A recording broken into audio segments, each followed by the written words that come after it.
Yeah.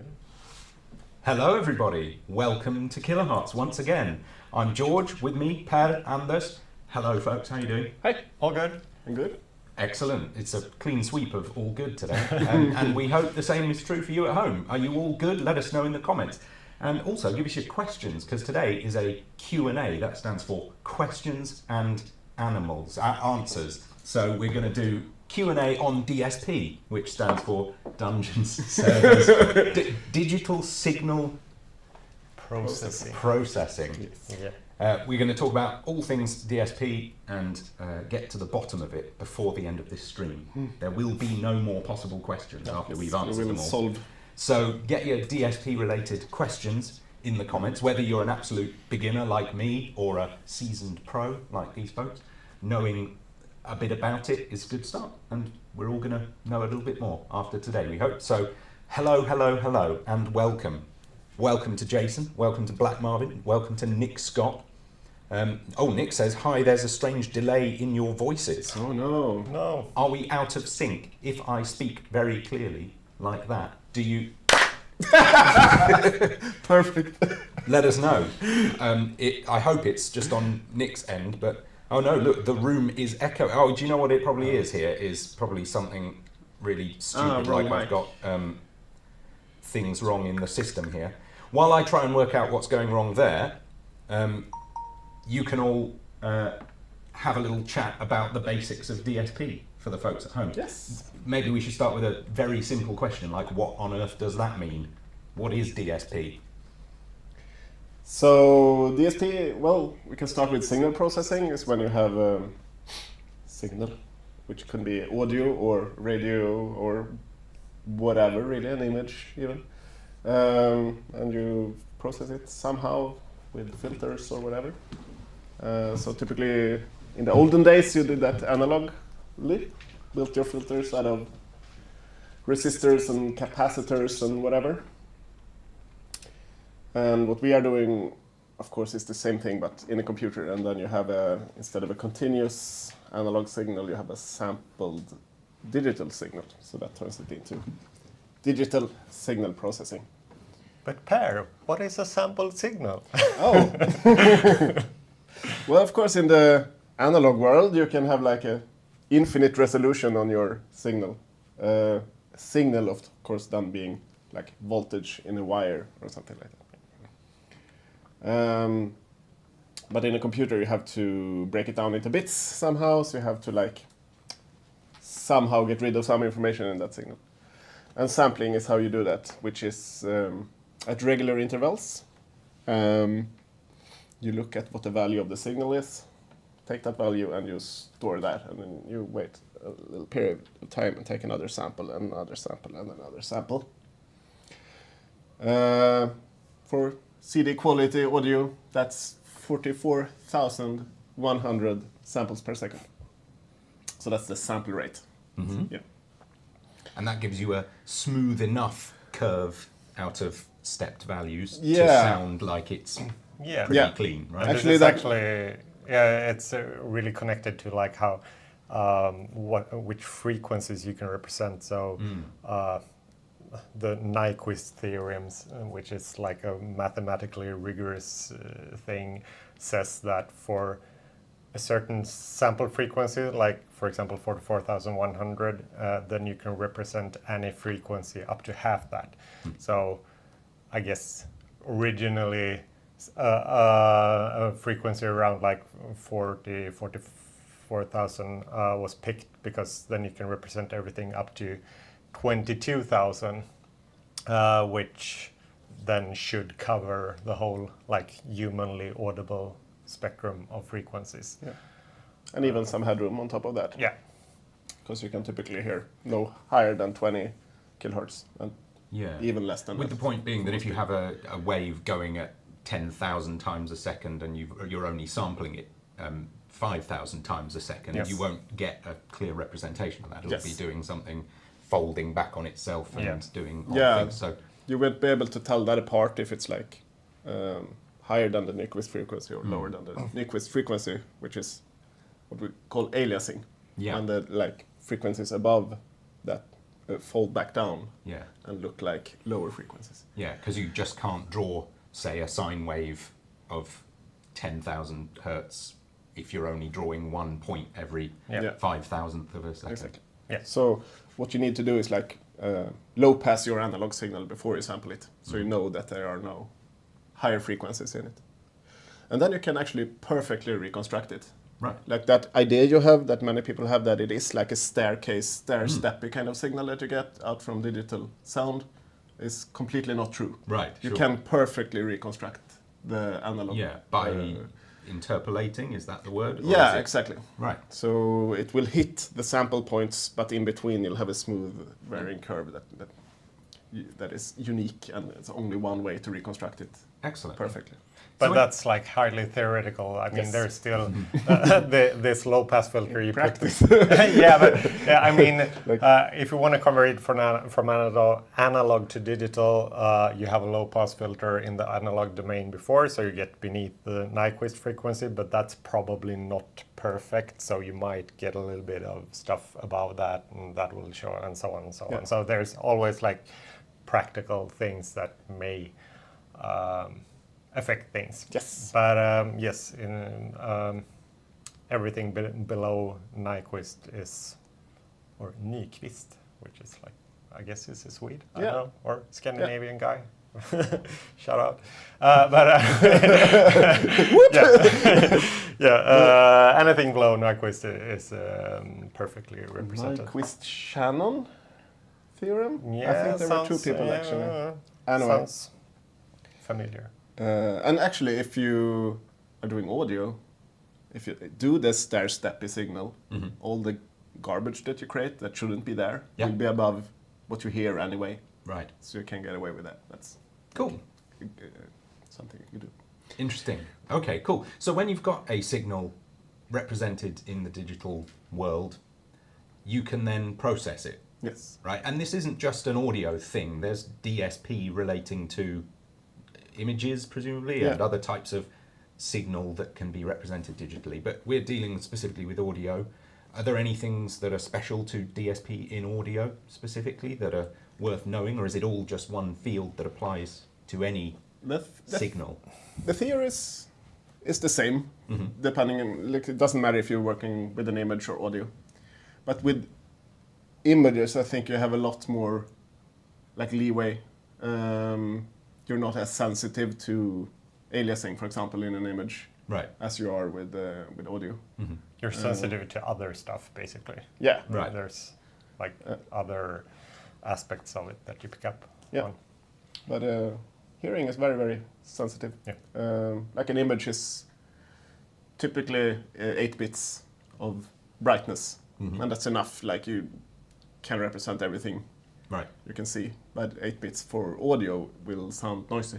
Yeah. You can detect that noise quite easily. So like that tells me that you're a lot more sensitive to like imperfections. To be fair, an 8-bit gradient will show like bands Yeah, in it's an image. sort of on the like threshold of what Yeah. you can and can't see. Yeah. But you can tether it, and you can do that in audio as well. So. Yeah.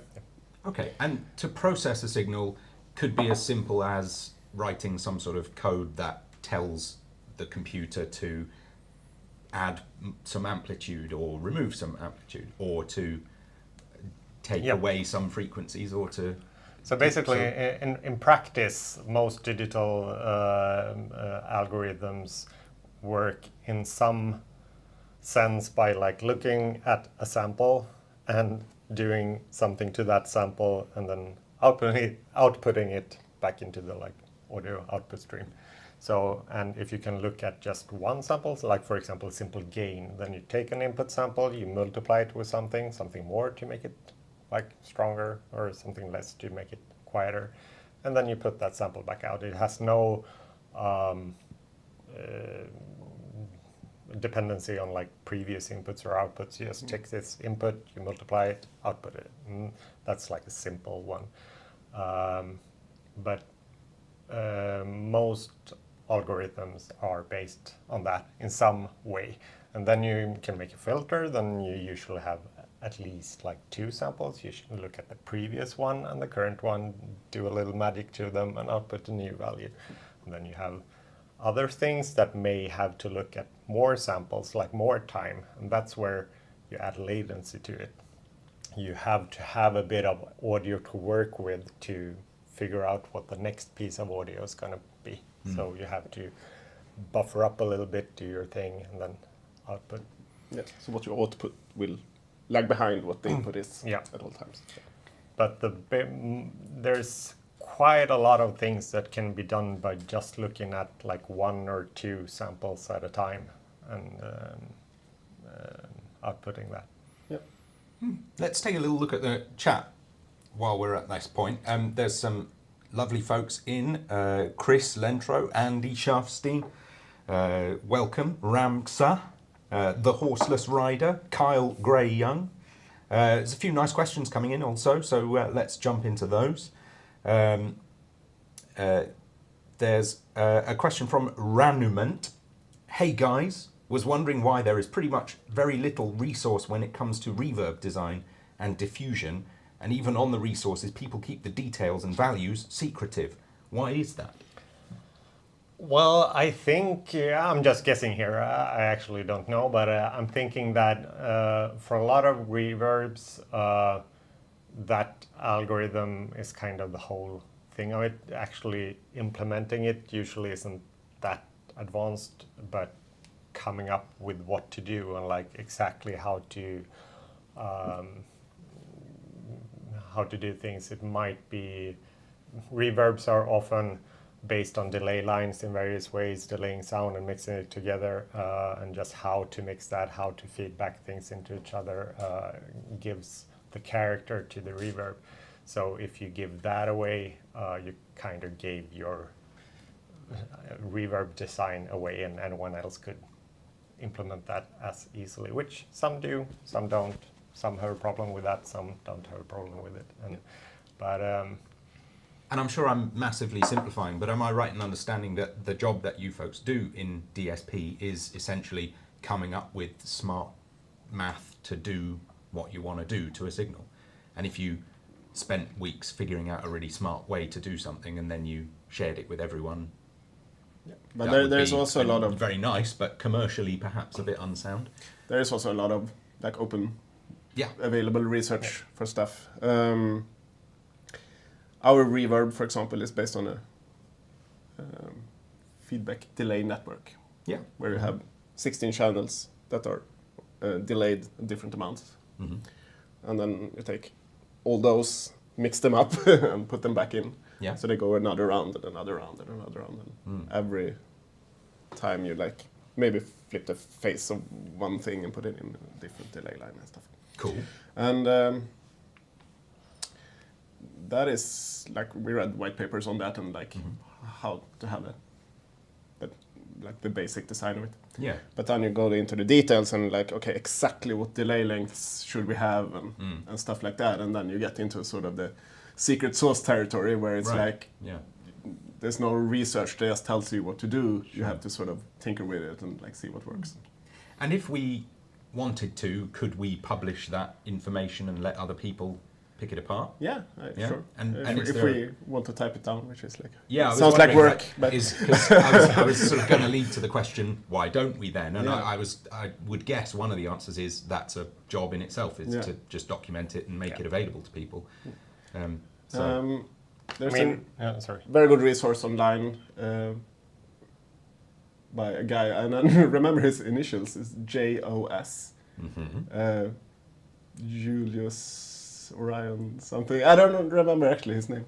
But if you search for JOS and Music DSP, I'm sure you'll find his homepage. He teaches a course in audio processing, I think.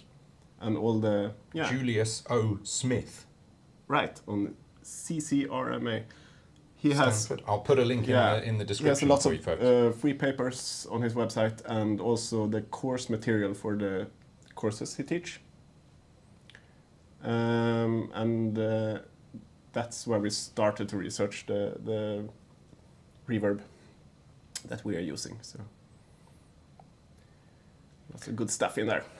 Excellent. I think also, I mean, in a way, it's no secret that a lot of our stuff isn't like that DSP advanced. It's like the way it's combined and what we do with it. That's the interesting part, and like the core DSP stuff. Some of it is pretty advanced, but a lot of it is also really not that advanced or not secret in any way. So it's a little bit of both. But the secret sauce in our case is mostly in how we use it, what we do with it.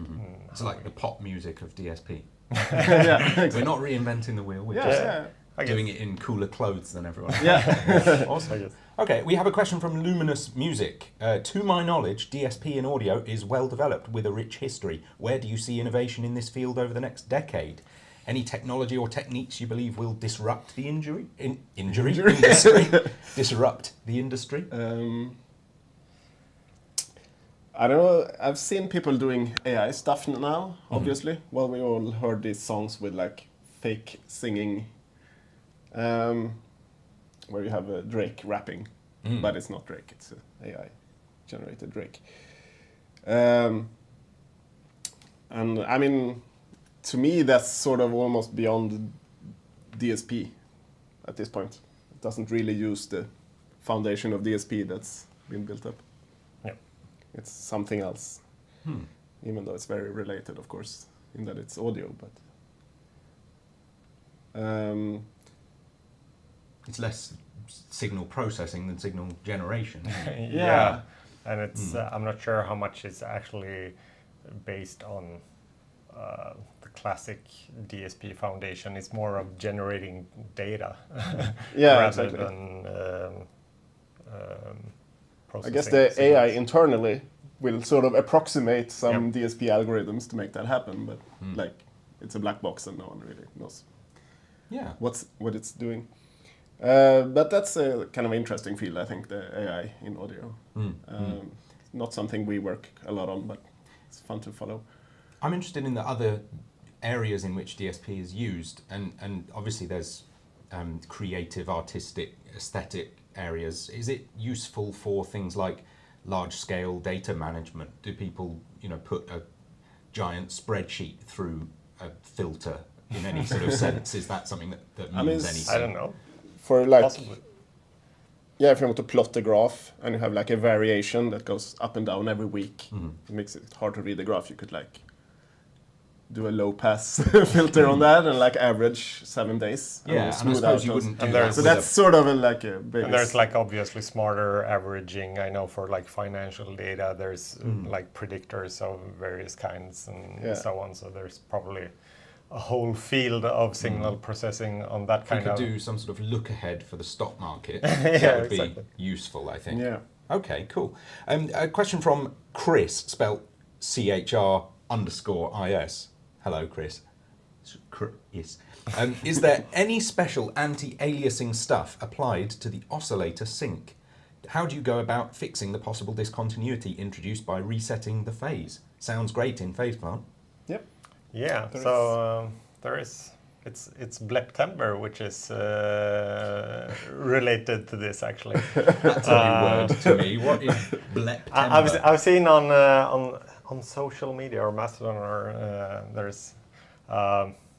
This is a wild tangent, but anyway. So Blep is a concept or kind of a meme with like cats having their tongues out. It's just Blep, and now there's apparently Bleptember when people are posting like Blep images of cats, obviously. But Blep is actually very related to this because it's something. It's like it's a band limited step. Yeah, band limited step. So basically, it's a little lookup thing that. Kind of smooths over discontinuities that you insert whenever there is a continuity, and it kind of smudges it a bit and makes it band limited. Yeah, which means that it stays within the Nyquist band. Yeah. And you basically want to have like subsample accuracy on that, so detect like where in between two samples you will have that discontinuity. So like maybe it's like 75% between two samples. You take that 75%, you go to your lookup table and find the little snippet you need to insert to like perfectly smooth over that discontinuity. So it's kind of like, okay, we have a step here. What would this step look like if it was band limited? Yeah. And you have like the difference between a non-band limited step and a band limited step, and you insert that difference to smudge it over, kind of. Yeah, and band limited in this just means low pass. Yeah. So that's just sanding the corners off a waveform, right? Yes. Any sharp edges are generative of high and it's frequency not just noise, right? So yeah, and you usually get these little wiggles. Yeah. So it goes up and then wiggle, wiggle, wiggle, Yeah. and then drops down.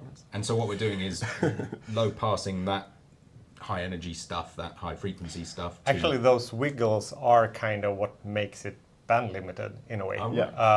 A step that doesn't have those wiggles are usually full of a bunch of frequencies that introduce pops and stuff. And when it's band limited, when it stays within the representable frequencies, then it has those, it's called Gibbs ringing, I think. So it's like wiggles. So the wiggles are a sign that the waveform is actually kind of good. And also a very Anyway. good band for kids. Yes. Yeah, like the it. wheels. Excellent. Okay, let's take a little look in the comments again. There were a bunch more interesting questions. Thanks very much, everybody, for all your great questions. And please, by the way, leave a thumbs up on this live stream if you are enjoying it. It's going to help us make friends with YouTube eventually. Andy Scharfstein asks, how do you prototype your ideas? Is there helpful infrastructure specific to audio DSP? We touched on some of the open source tools. Have we got a sort of a library we go to copy paste chunks of stuff?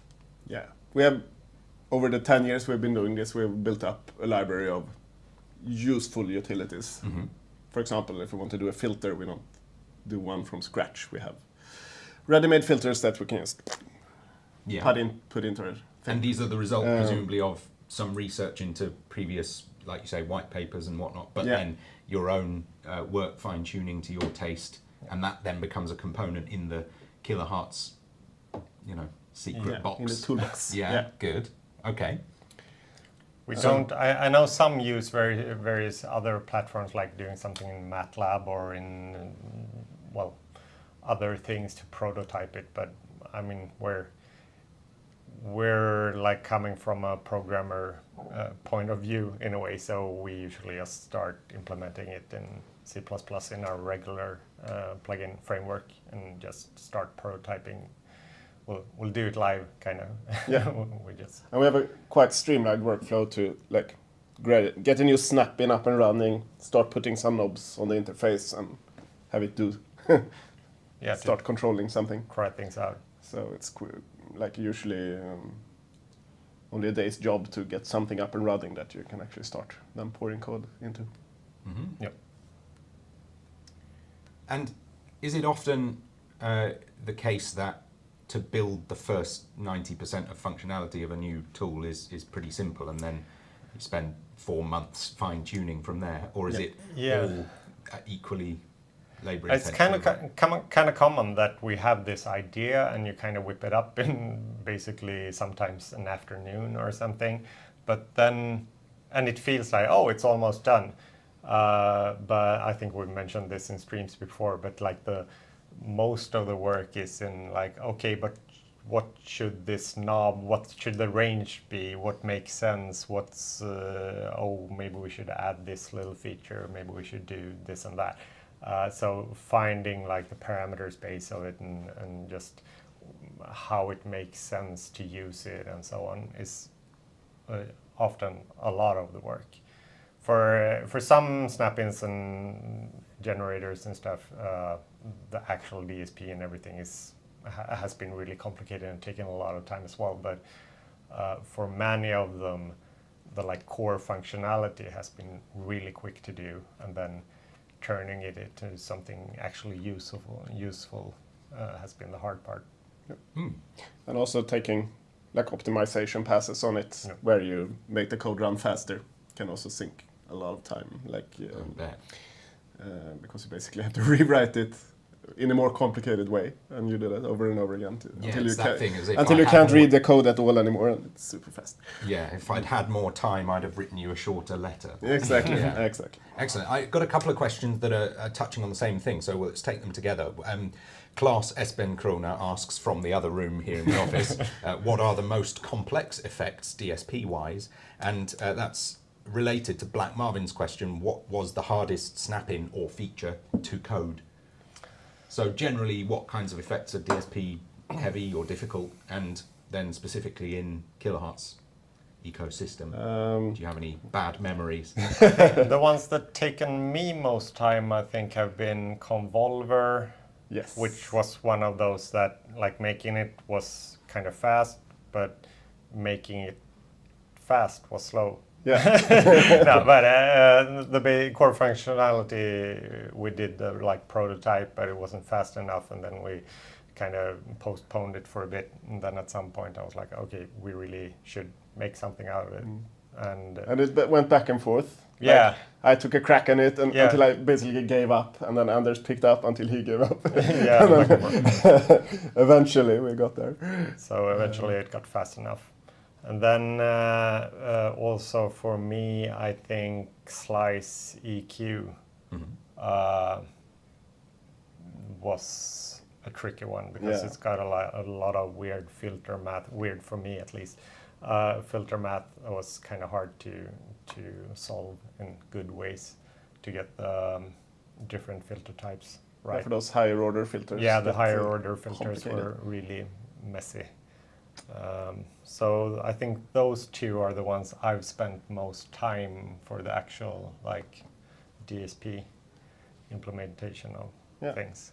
For Carve EQ, I was surprised how easy it was. On the other hand, because it does something quite clever with it inverts a huge matrix and stuff like that under the hood, and solves a complicated set of equations iteratively and stuff like that, but it sort of just worked the first time I tried it. Was that just chance, or is there something about it that is kind of fixed and makes sense in a way that Slice EQ doesn't? Yeah, I guess it. I don't know. I think I was just lucky. It was just this thing where sometimes you just need to tinker with something until all the pieces click into place and it works. But here it just happened immediately. I was like. Carve and Slice are technically quite a lot more different than you might think, because Carve are simple filters combined in a complex way, while Slice are complex filters just stacked on top of each other. So they have very different problems to them. Now, in general, in DSP, are there types of effects or results that are kind of known for being difficult or more difficult than others to achieve? Are there kind of white whales or holy grails of DSP? Like pitch shifting and time stretching, which is basically the same thing. It's one of those things where there is no silver bullet. There's no one who's I've solved it, you do like this. You basically have to work it and do trade-offs and listening tests, and it's hard to know if what you did is an improvement. Maybe it's an improvement on the test data you have, but it breaks somewhere else. And how does that work? If I understand it correctly, it's sort of granularization. You get little snippets of the sounds. It depends. It depends on what strategy you use. But that's what we do. We chop it up into small snippets, and we stretch them out, or not. And if we stretch them out, then we have to skip a few of them. And if we make them shorter, increase the pitch, then we have to repeat them. And then we have a lot of crossfading and stuff going on, so to sort of smooth over the jagged edges on that. But it's a tricky problem. It's easy to get like metallic weird sounds and stuff like that, but also there are other algorithms. Yeah, there are other algorithms that are like spectral, based on like FFT and stuff like that, which have other issues and other artifacts. Right. So no clear way to win. Yeah. Yet. Yes. You have this problem, like if you want to stretch something out, then you have to like fill in the gaps with something. And if you want to compress it, then you have to like take data out. Yeah. So like you have to be smart about what you take out or what you put in, so it sounds natural. And I suppose some people out there would be saying, easy, just get AI to fill in the blanks. Yeah. And I'm sure that would be difficult in lots of ways as well. Is that something that you envision being a useful tool in the future, to take a piece of data that you've stretched out and have it kind of helpfully fill in gaps to give a smoother result? Or? I'm sure that's possible. AI pitch shifting. I'll get working on it. Yeah. It's used already for graphics, for like image upscaling in games and stuff. Yeah, I suppose that's you can render at a lower resolution and upscale it. So I guess it's kind of related in a similar, way. Similar idea. Interesting. A question from Charlotte Somm. Well, it's not a question actually, it's a statement. But I would love to be able to write my own snap-ins. Is the statement here. Yeah. So I'm going to interpret this in two different ways. What should someone do if they want to get into DSP themselves, writing this kind of code themselves and making tools themselves? And then secondly, specifically to the Kilohearts ecosystem, writing your own snap-ins is an issue that's been on people's lips for many years. Are we any further forward with that plan? There is no way for anyone but us to do it right now. Yeah, and there's reasons why, presumably. Yes, because we don't just creating an SDK that people could use is a huge amount of work. And then it's just like, what does that mean? Like we now have thousands of different snap-ins of varying qualities floating around, and it's like, do we support them? Do we not? Do we, offer advice? Do we not? Exactly. Initially, the idea was that we would support that in various ways, and we had like the snap-ins worked as plugins themselves in a way on a like system level, but we have since kind of scrapped that to make things easier for us to develop. So right now it's looking grim on like the third-party snap-in thing, although we've always kind of wanted to have some kind of more free-form snap-in available, like a snap-in where you can enter some code or a script or whatever to do some cool stuff. That would be interesting. But that's like nothing on the current roadmap, but it's something that we've for years said that would be cool. Make your own custom small stuff through some kind of generic snap-in. But I don't know. If you're not specifically looking to make a snap-in, but more of any plugin, then I suggest looking into the Juice framework, which I think is it's nothing we use, but if it had been around when we started, we might have. Is that JUCE? That is JUCE, correct. I think it was around, but for some reason we have kind of a tradition of wanting to do stuff ourselves for stupid reasons, but we kind of like to do things here ourselves, even if it's not a good idea, because it's fun. So, But there are tools out there that will help you, like Squarespace helps you build a website or whatever, not sponsored. Is that kind of the analogy, that there are sort of systems that take some of the sharp edges off the difficulty of the math, and it will give you some tools to. Well, it'll Juice will give you it will work as a plugin immediately. You don't have to worry about that, and it also give you a UI system, so you can start putting knobs on screen.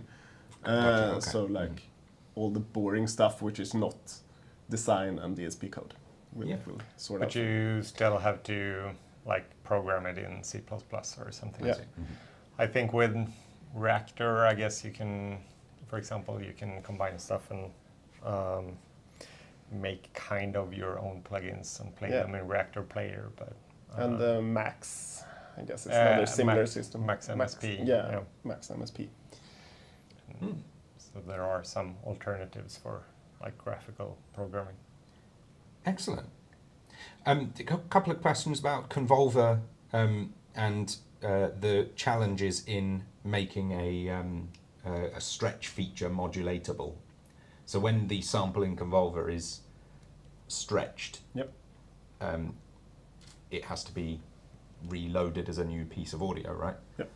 At a different playback speed. Yeah. So it basically stretches the whole sample, and then that sample goes through like a mathematical process where it's FFT processed and stuff like that. And then you can start using it for convolving. Yeah. So that process takes a little while, especially if you have a long sample. So what we do right now when you touch the size control is on a separate thread, which is not the audio processing thread. We stretch the sample and pre-process it, then do all this expensive stuff. And then when it's ready, then we send it off to the audio thread so it can start using it.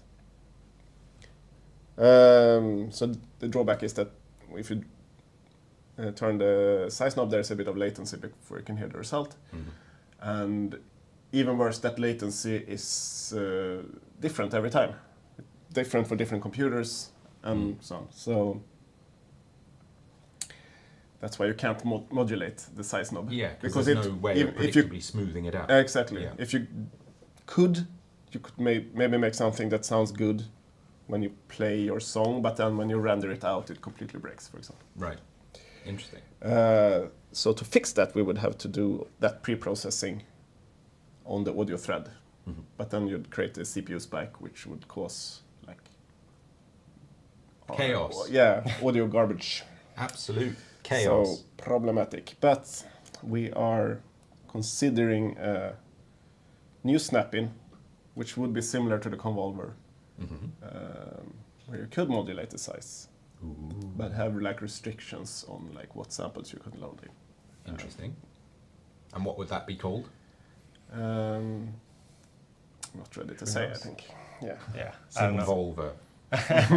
Interesting. Okay. Small Volvo. Yeah, I think it'll be a kind of filter. We will think about it as a filter rather than a... Yes, I see. Yeah. Rather than a reverb, because it will be so short. Oh, I hadn't heard about that one before. That's a little news for me too. Let me just run through a few then quick comments and questions that are essentially feature requests and just get your takes on a few of these quickly, folks. C-Ray Beats likes the non-linear filter, but would love to have different filter poles in it, like 6, 12, 24 dB per octave. Yep. Different options for that. What can you tell us about that? It's a 2-pole filter right now. And actually you can, if you have linear filters, which non-linear filter obviously is not, you can build whatever filter you like by just stacking 2-pole filters. So, stacking 2 non-linear filters, sort of similar to what he wants, I guess. So, and then you can have different non-linearities for each stage and get a lot of versatility.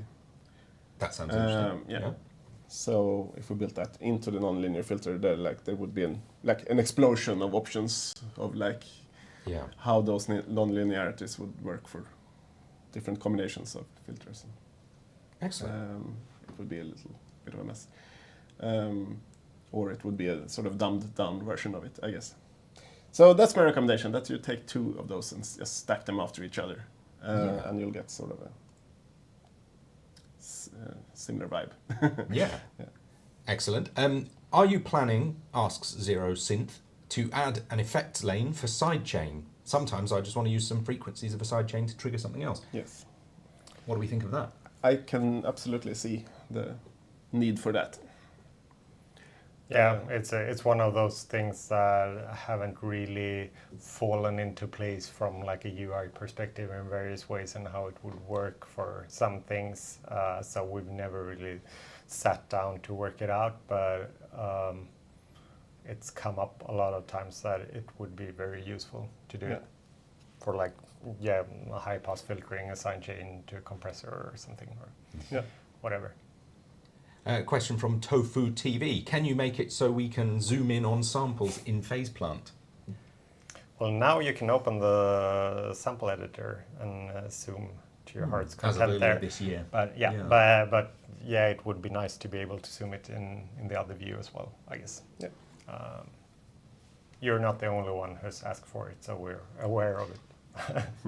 And is there a interesting or explicable reason why that doesn't exist already? No, it's just the boring reason is that our to-do is infinite and vast. And it's also a bit of like, the natural idea is to use the mouse wheel for zooming, but then that's taken by scrolling up and down in that list.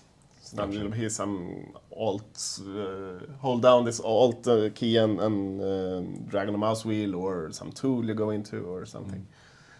So it's like UI-wise a little bit like non-obvious how to do it. But for now, open the sample editor and take a really nice close look. Yes. It's the little pencil icon, I think, isn't it? Yes. Yeah, I don't remember, I should know this, but is it possible to set the start and end loop times in the sample editor? I think you can edit the length of the sample. Yeah, but I think it's not in the editor. I don't. Yeah, probably not. I think we were going to add that, but didn't. So that would be one thing to get like more precision for the loop start end. I think that's a good idea. Yeah, to just move that into the sample editor. Because then you get the full like editability from there. But I don't think I say we, but it's like I didn't get around to do it. So yeah, that's a subset of we. Yeah. Question about the clap plugin format. Randomment says, do you think the new clap plugin format will be the new standard? How do you feel about it these days? I kind of hope. I mean, I think it's good in a lot of ways, but it's if I had infinite time, I would have implemented it a long time ago because I think it's a good idea. But it's so far kind of in the like startup things, so the gain of adding it is somewhat limited, but then again, if nobody adds it, then nobody supports it, so someone has to do it first. But I think it's not like total magic unicorn stuff. It's just another plugin API, but it does has some good things that are neat. Yeah. And the like independence from any other company is kind of nice as well. Even though like Bitwig and Yuhi are drivers behind it, it's still technically at least less connected to a company than, for example, VST and AX and so on. Yeah. A question from Ordinary One. In a future premium plugin or instrument, which retro video game would likely be playable? Is this a DSP thing? Yes. So that's sort of the fun challenge with those games then. You're making them happen in the plugins. Yeah. They're not separate applications, right? So yep. So it's not a DSP thing, but it's very important. And for a while we had the idea of doing Dance Dance Revolution. Oh. Because you could like sync it to your track. That could be fun. We had the Kiloblob Racer thing. Half done for Snap before we did the Asteroid. 3D racing game actually. But we had to scrap it. It was. Or like maybe we should do something else right now. So that's when I did the Asteroids clone in one day instead. There's a suggestion here. Would you like to guess what it is? Yes, I think it's Tetris. It's Tetris. Yeah. Could it be Just saying that word on stream, I think, is enough to get us copyright. We'll make some sort of block-based falling matching game. We have to have like odd-looking blocks. Just like Tetris. Sure. Okay. There's so many lovely comments from all the folks at home. We've got about 10, 15 minutes left to go. So if you've got any burning DSP questions, leave them now and we'll do our best to get to it. Greetings from Brazil/Japan, says D. Chusino. That's an interesting one. Both, which is or it? Don't they know?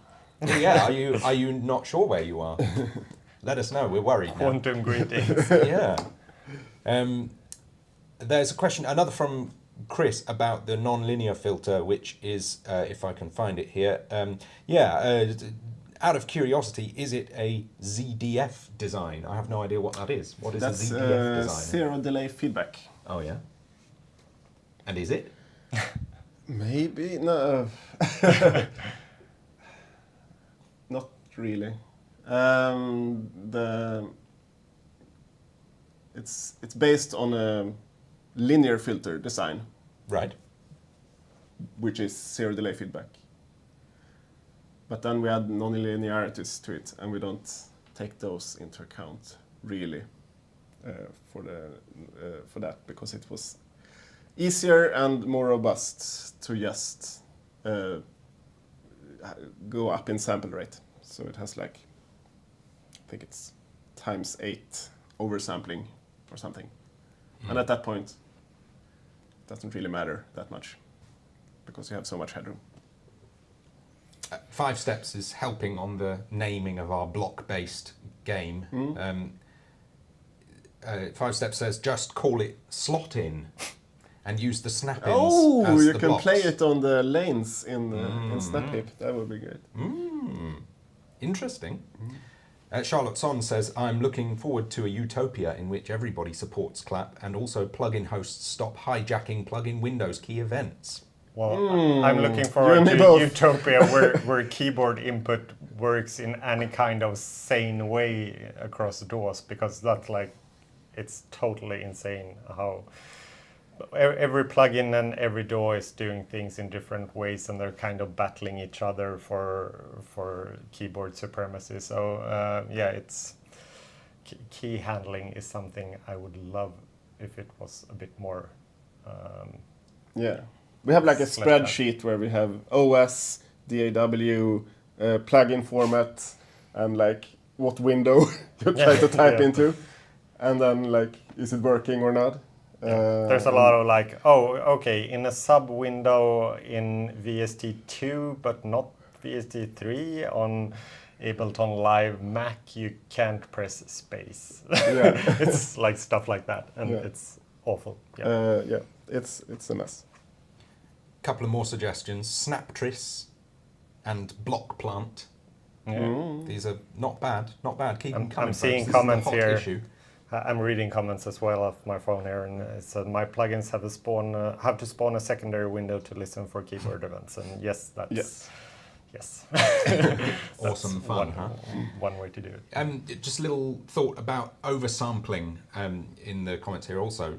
When do we do oversampling, and why are there no settings for doing different types of oversampling? Why so oversampling is needed when you are creating frequencies above Nyquist. So that happens when you have non-linearities, like in a distortion or stuff like that. Or if you do FM, that creates lots of high harmonics. And the easy way to deal with that is just increase the sample rate, create all those extra harmonics, then filter them off and lower the sample rate again. So some plugins have a setting for this, so you can tweak yourself how much oversampling you want.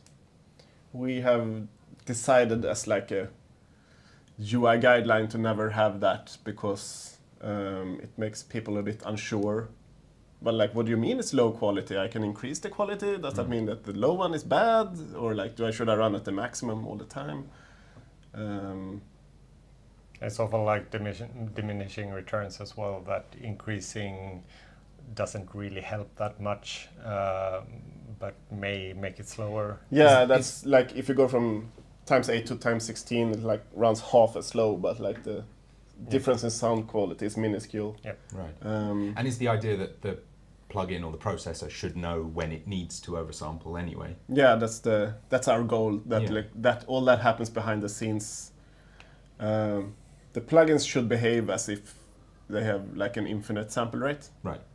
As if they like were running on a continuous waveform, and like you as a user should not have to worry about the sample rate. It should just do the right thing.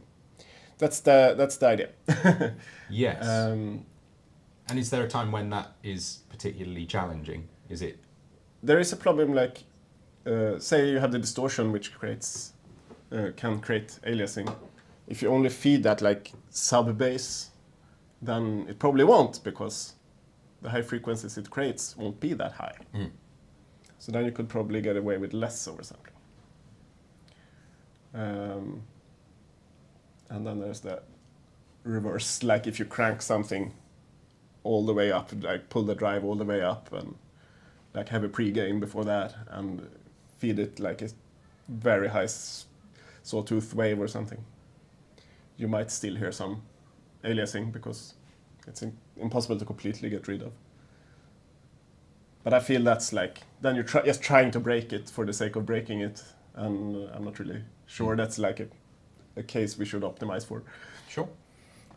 There are some reasons why you might want to turn off oversampling, like when you use it more as a utility. Like if you're using generators as LFOs for other generators and stuff like that, the anti-aliasing and oversampling stuff may mess things up in ways that might not be wanted. But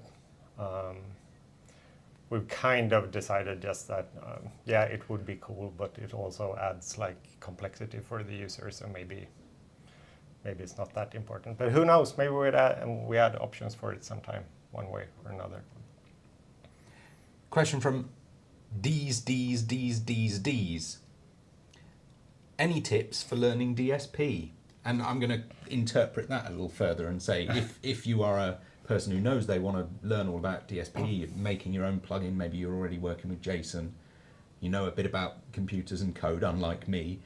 If you were at the beginnings of your journey, what would be the best way to advance and get good at it and really learn the stuff? I don't have like a great answer, but I know there's a resource. There's a guy called, I should know his name, but I don't. But he goes by the audio programmer.